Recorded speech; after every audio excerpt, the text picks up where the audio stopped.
Welcome to our Saturday conversation after the Boilermakers 20-13 loss at the hands of Minnesota, joined by Brian Neubert and Tom Dienhart. Want to thank our sponsor, the Union Club Hotel and the Boiler Up Bar.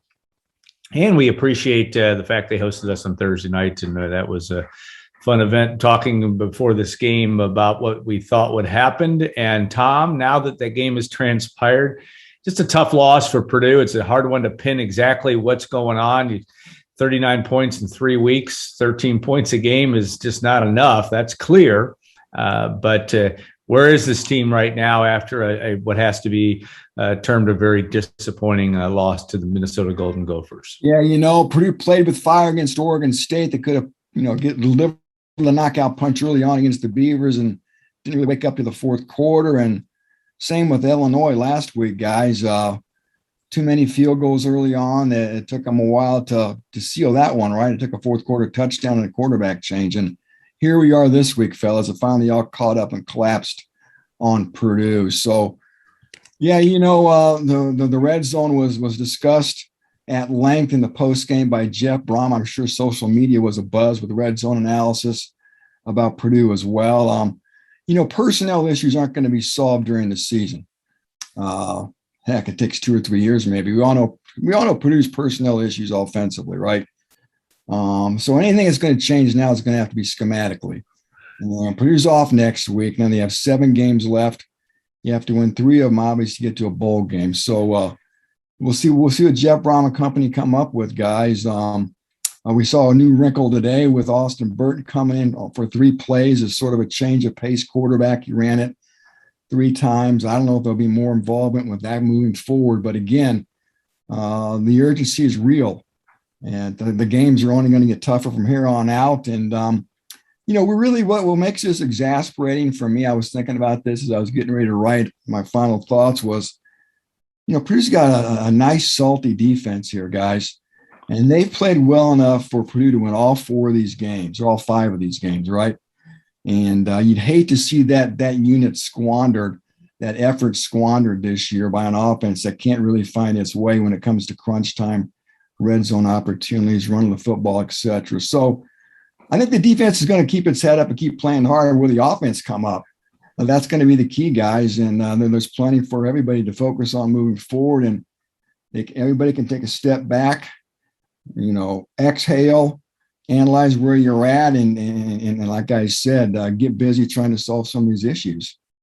Brian, the red zone problems are well documented, but what's your take on where Purdue is there? I mean, we've talked about the history of the program. I mean, it's never been a strength for Purdue football since we've been watching. I can't think of many times when it really has been, but this is a real problem for Purdue of not being able to punch in touchdowns early on. They set the tone for games. What say you on that part of the game? Yeah, most football teams who are built to throw the ball vertically and not necessarily built to grind out tough yards are going to have their challenges in the red zone. And Purdue, that dates all the way back to Joe Tiller. They struggled in the red zone. They struggled. Remember, they had a hard time for a while closing out wins way back in the day, and it was because their 4-minute offense wasn't able to kill the clock. And people always wondered how come they don't run a better 4-minute offense. The reason is they're not built to run a 4-minute offense. They're built to run a spread offense and throw the ball 55 times a game. This Purdue team, I think its personnel, its philosophy is designed to throw the ball up the field. And when a lot less up the field occurs, obviously things get a little scrunched. And what you saw Minnesota doing here was just kind of leaving their safeties, leaving their linebackers in kind of this wall all the way across the field. And They dared Purdue to throw it over the top of the wall. What you need to do there is you either need to run the football effectively, take your 6 yards, take your 3 yards, take your 2 yards on 3rd and 1 and punch the damn thing in, or you need to throw the ball to the back pylon, where when you're rolling away from the wall, you've got that opening there in the back of the end zone where you're not running into a double team. They did that to Milton Wright on the touchdown. They had it to David Bell when Aiden O'Connell needed 1 more half of a second to throw. Didn't have it with a blitzer in his face, missed him. Purdue, I thought, called okay plays in the red zone. The second down play to TJ Sheffield there toward the end of the game, before the interception. Yeah, it was. Play before. He had him wide open at like the 2. And if he catches that ball, it's either a touchdown or it's first and goal at the 1. And we're not having this conversation right now. And I thought it's just a matter of making those throws into those tight windows. And they had 3 cracks at it today, and I think they made one of the 3 throws. But you have to be able to hit that back pylon with that fade. And Purdue's got the receivers to do it. Purdue's got the arm to do it. They just kind of went 1 for 2 on it. But Purdue's got to get this figured out. Purdue's got to come up with some real bread and butter stuff here in the red zone that it can count on executing perfectly every single time, because this isn't going to get easier. The other option you have here is to just bypass the red zone altogether and make big plays, to break long touchdowns. That's one thing. Purdue's making big plays in the passing game. They're making those chunk plays. They made a bunch of them today, but they're not going the distance. And I think that would alleviate a lot of the pressure here to be perfect in your execution, to be at a higher level with your physicality in the red zone. So that would be the ideal scenario. I don't know if there's really a Rondell Moore on this team. I think as good as David Bell and as good as Milton Wright has been, I don't know if either of those guys necessarily you can count on just running past the whole defense and scoring sometimes, but that's also part of this equation too, is going the distance on some of these big plays. Yeah, 34 yards, the longest play from scrimmage, the pass to Bell, which was a good one. But again, they're not running much in space, and that's certainly up. Now, they did run it better though. King Drew 95 yards, career best. Interestingly, he bested his total 2 years ago against Minnesota when he must like running against the Gophers. He had 94 yards in that one. So they did do some things better in that. And of course, bringing in Austin Burton, it's hard to pinpoint that whole thing, but there is, like you said, there's no margin for error. And a strip sack too. O'Connell holding on to the ball a little bit long in a couple of situations. I agree. It's not the quarterback. It's going to have to be, but it's got to be a number of things going there. Just like with the defense, still no turnovers, no sacks, right? And even though the defense is playing well, you still got to force mistakes. And ultimately today, the turnovers were the difference. Yeah, I didn't think Tanner Morgan was under duress much, guys. Yeah. I haven't looked at pressure, so to speak, by Pro Football. Karlaftis had 1. I know that. Many. You're right. 0 sacks, only 2 tackles for loss as well. Meanwhile, Minnesota had 4 sacks, and guys, Plummer aided a couple times for huge losses that just killed drives. So yeah, Alan, you're right. And for all the plaudits for the defense, and there's plenty of plaudits for the defense, like you talked about, Alan, too, they got to make some big plays as well. We talked to the defensive coordinator, Brad Lambert, this week about it. I know sometimes these turnovers, they just, it's not always on the defense creating them. Sometimes they just happen. Yeah. Mistakes by offense, whatever. Believe me, Purdue's practicing, trying to create turnovers in practice. The staff tells us that all the time, and there's no reason not to believe them. You just think at some point, though, the well's going to break, and maybe Purdue's going to benefit from a lot of turnovers. But I digress. I don't forget, Payne Durham didn't play today, guys. And he's a nice weapon in the red zone, a big target down there, scores a lot of touchdowns. But, back to Austin Burton, especially in the red zone, a guy like that, to bring him in at quarterback, the defense has to really be worried about him running the ball. He can throw the football. I mean, he played at UCLA. He started a game. He's a 22-year-old kid. He can throw it. I mean, I'm not saying he's Tim Tebow. Remember when Florida would bring Tebow in at the goal line? There's a lot of different things you can do off that. And with Aiden O'Connell, he's not going to probably run it. And you see Tanner Morgan tucking and running, getting first downs on 3rd and 3. And you just need that. And again, it'll be interesting to see if anything evolves from there. I mean, like Brian said, this team's not built for power football. Jim Coletto tried to play power football. I remember he had that robust T formation. He'd bring in with about 3 guys in the backfield, with Mike Allstott. But, Brom's not going to install schemes like that. So he's going to have to figure it out. And I think there may be something to it with having this alternate quarterback package as well. that can be used in short yardage situations anywhere on the field, or specifically in the red zone, where again, he can either roll out, tuck and run, or look, turn his head up and maybe try to find a wide open receiver. So they got to figure something out, guys. This line's not getting any better.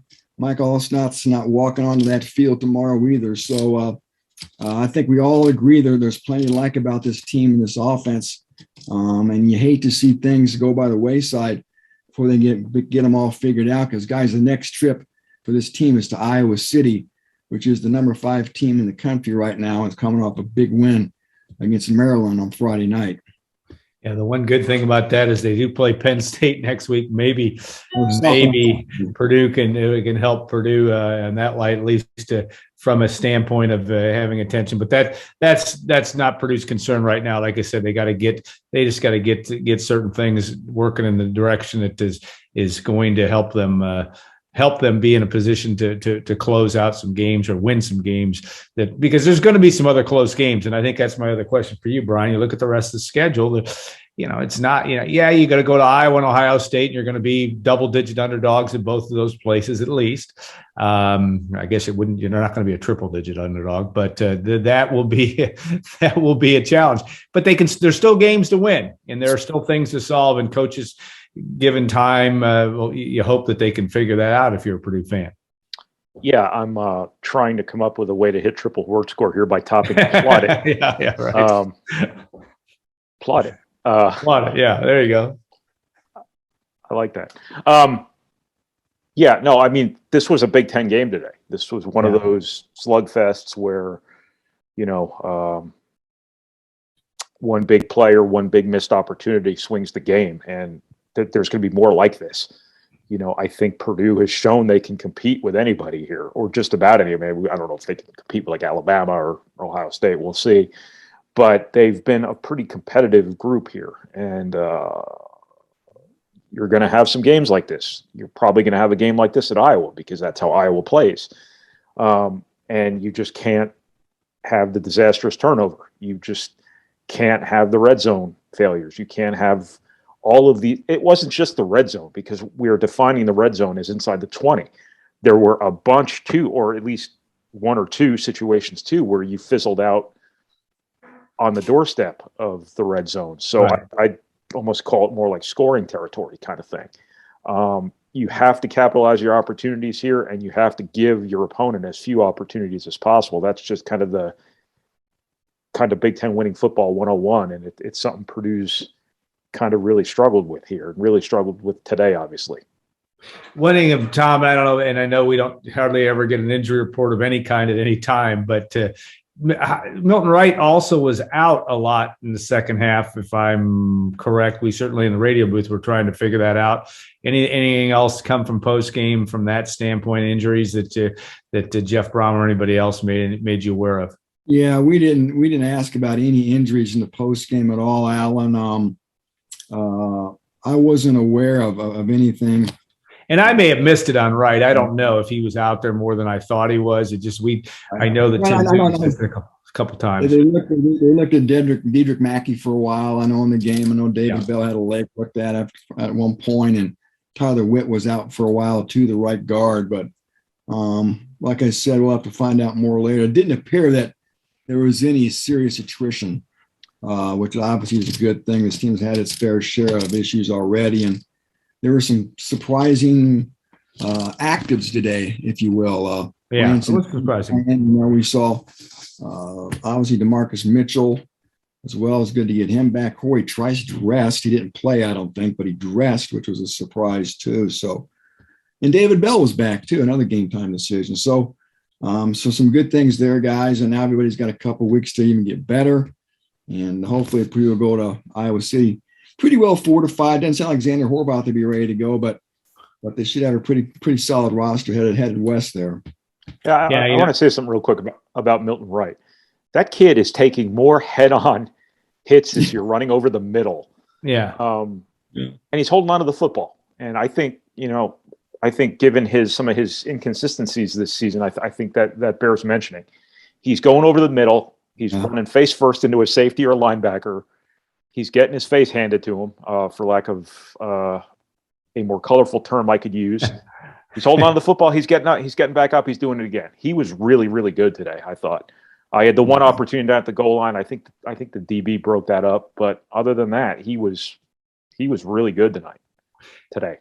Yeah, and I obviously only heard the radio portion of the post game, but Jeff Brom did talk about effort, and I think we're maybe a little bit to Brian's point that I don't think he can fault that. They're playing hard. He did talk obviously also about the quarterback situation and trying to get a more mobile situation. How he does that with his personnel will be interesting to see. But if you're going to look into a crystal ball, and Iowa, Tom, is a team that Purdue has played well against. So that, and you know, there is hope for the rest of the season. Purdue's just got to go out and execute. There are games Purdue can win. And as Brian said earlier, this team has been competitive. So I'll give you, both of you guys, the last word here as we look at heading down the road into this bye week. Yeah, again, I think the defense is bowl game caliber, which is what Purdue's got to try to reach this year, right, guys? Motor City Bowl, Pinstripe, doesn't matter. Just get to 6 wins, get to a bowl, show tangible progress, right? To the fans out there. And so again, yeah, that's like you said, Alan, that the schedule's got 7 games left, plenty of opportunity, plenty of beatable teams. Now, Iowa, Jeff Brom's 3-1 against the Hawkeyes, right? And while Iowa always does good, Iowa never scares you to death, right? And again, that's a team Purdue can play with. The only one that scares you to death is the Ohio State game. But otherwise, Purdue should have a shot. Wisconsin looks vulnerable this year. They got to come to Ross-A. The game in Wrigley Field against Northwestern, Michigan State at home, IU at home. So plenty of opportunity there. The defense is going to keep this team probably about every game. And that, of course, brings us back to the offense, right? Can the offense do its part? I never thought. I texted Alan tonight. When was the last time Purdue scored 13 points or fewer in more than 3 games? And it was 2014. So I never thought we'd see a Jeff Brom team score under 20 points 3 games in a row. And here we are. So again, can this offense get things figured out? Then that's going to be obviously what determines this season in the end, I think. Brian, what's your last word? 13 points 3 weeks in a row seems like a really, really bad mojo. I think that's like snake eyes and dice, isn't it? Yeah. I just think, we've talked a lot about the offense. I think the offense played well today. They just didn't score. I think they moved the football. I thought they had a good game plan. I thought the play calling was pretty good. I think there was 1 or 2 plays where I think Jeff Brom probably, if he had to do it all over again, would have called something different. But those 3 throws I mentioned before in the red zone, if you're going to go with the drop back passer, you got to make those throws in those situations. And Purdue had those opportunities, didn't. I mean, you don't have RPO in your offense. You don't have a dynamic running game. You don't have a mobile quarterback unless Burton's in for his Wildcat thing. You went with the drop back passer over the mobile guy. The mobility wasn't doing you any good for the first 4 games of the season. The drop back passer, you got to put those balls into those windows. And I think Aiden O'Connell's body work at Purdue is generally pretty good with those things. He just didn't make a couple of throws today that would have, changed this game. Turnovers, the sack fumble at the start was a disaster, really absolute disaster, because Purdue dominated the first quarter as they did at Notre Dame, as they've done before. You had no business being behind it in this game at that point. But the defense, the reason you're doing what you're doing from an aggressiveness perspective is largely to generate turnovers. And now the one thing to understand about turnovers is there's a certain randomness to it. You are counting on your opponent to screw up in a lot of cases. It's something you can work on in practice, I guess, stripping the ball, making plays on the ball in the air. But if your opponent doesn't screw up, there are no turnovers. Purdue's defense is playing the way it's playing in order to try to make offenses screw up. And I just, for whatever reason, that's not happening right now. I think Purdue has very much gotten under the skin of opposing offenses for the most part this season. I don't know if they did as much today, but they're just not getting the turnovers. George Karlaftis forces the fumble early in the Illinois game. Illinois gets the ball back. That was a near miss. other than that, there's not been a whole lot of even opportunities. It's not like they're dropping interceptions. It's not like they're forcing fumbles and they're bouncing back to an offensive lineman or something. It's just not happening for them. And the randomness of turnovers tells me that one of these days, perhaps Purdue gets 4 or 5 of them and Purdue wins a game because of it. I don't know, but between the offense just needing to get across the damn goal line and the defense needing to get a few more turnovers, that's where things have to kind of go from here. And it was a big step in the right direction. They getting all these guys back, and they looked okay. David Bell looked like David Bell. King Daru gave you a little bit of teeth in your running game again. Actually made somebody miss in the running game. Yes, he did. Which was something you hadn't seen since UConn. Yeah. But they just have to get healthy, and they just have to get some of these things ironed out. They've showed they can compete with damn near anybody. But the difference between competing with somebody and beating them lies in the two things I just talked about: turnovers and touchdowns. And of course, upon further review tomorrow, Tom will discover that looks like the first touchdown really wasn't a touchdown. It was a disappointing, though a tough call, or at least there was no review, and that is what it is. What was what was it that happened? I haven't seen a replay. Ball, he did not just talk about this real time.